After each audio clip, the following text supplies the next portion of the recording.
জি, আসসালামু আলাইকুম দর্শক, আশা করি সবাই ভালো আছেন। আমরা হেয়ার ট্রান্সপ্ল্যান্টের আমি আসলে ৪ মাস হয়েছে আমার, এই দেখেন আমার সামনে ২,০০০ চুল আমার ট্রান্সপ্ল্যান্ট করতে হয়েছে। তো এই ৪ মাসে আমি যে রেজাল্ট পেয়েছি এটা কিন্তু একেবারেই মানে আমার প্রত্যাশার বাইরে। মানে আমি নিজে যেহেতু বলে থাকি যে ৬ থেকে ৮ মাস ১২ মাস পর্যন্ত রেজাল্ট আসতে সময় লাগে, কিন্তু আমার ৪ মাসেই ২ পাশ কিন্তু ভরে গেছে একদম।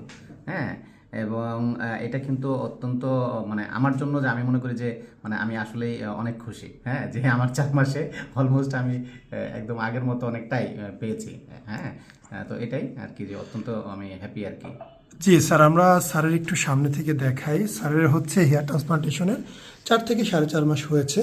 পরিপূর্ণ ফলাফল পেতে ১২ থেকে ১৮ মাস সময় লাগে। আমরা সবসময় বলি যে অল্প অল্প হেয়ার ট্রান্সপ্লান্ট করবেন, ২ থেকে ৩ ধাপে করবেন। প্রথমে দেখানো হচ্ছে যে ওনার যেখান থেকে চুলটি তোলা হয়েছিল সেই জায়গাগুলো কিন্তু একদম ফ্রেশ, একদম সুন্দর। কেউ কিন্তু বুঝতে পারবে না এই পেশেন্টের কখনো এখান থেকে চুল তোলা হয়েছে এবং বা এখানে চুলের কোনো ঘাটতি আছে। আমরা ফার্স্ট অফ অল এই ফার্স্ট হাফ এইটা টার্গেট করে ২,০০০ গ্রাফট হেয়ার ট্রান্সপ্লান্টেশন করেছি। স্যার যদি মনে করে ওনার আরও হেয়ার দরকার, উনি এই এরিয়াতে আবার ২,০০০ গ্রাফট করতে পারবে, কেননা ওনার যে সুন্দর ডোনার এরিয়া, আমি ধরতে পারি এখান থেকে আরও ৬,০০০ গ্রাফট ইজিলি বের করা যাবে। সো হেয়ার ট্রান্সপ্লান্টেশনের মুখ্য উদ্দেশ্য হচ্ছে আপনার চেহারাকে সুন্দর করে দেওয়া, কোনোভাবেই আপনাকে ১২ বছর বয়সে ফিরিয়ে নিয়ে যাওয়া না। স্যারের যেমন এই জায়গায় হেয়ার ছিল না, আপনারা ছবিতে দেখেছেন, এই জায়গাগুলো ছিল না, একদম ফাঁকা ছিল এই পর্যন্ত।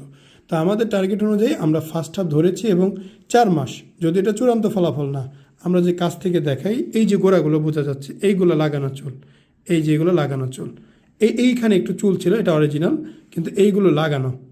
এখন এই চুলগুলো এখনও পর্যন্ত পরিপূর্ণ রেজাল্ট আসেনি, এটা জাস্ট শেডিং ফেজ চলতেছে।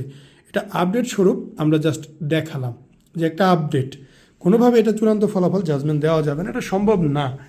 আপনি যদি এই বিষয়ে জানতে চান অবশ্যই আমাদের এখানে আসবেন, এখানে আমি আছি, স্যার আছে, এই বিষয়গুলো আপনাকে বোঝাতে সক্ষম। তো আমরা অবশ্যই স্যারের মাঝে মধ্যে ভিডিও দিব এবং ১ বছর, ১.৫ বছর, ২ বছর পর কেমন হয় সেটা আমরা দেওয়ার চেষ্টা করবো, এবং যদি আবার আমরা হেয়ার ট্রান্সপ্লান্ট করি এই এরিয়াতে আমরা সেটা আপনাদের দেখাবো। সবাই সাথে থাকবেন, অসংখ্য ধন্যবাদ।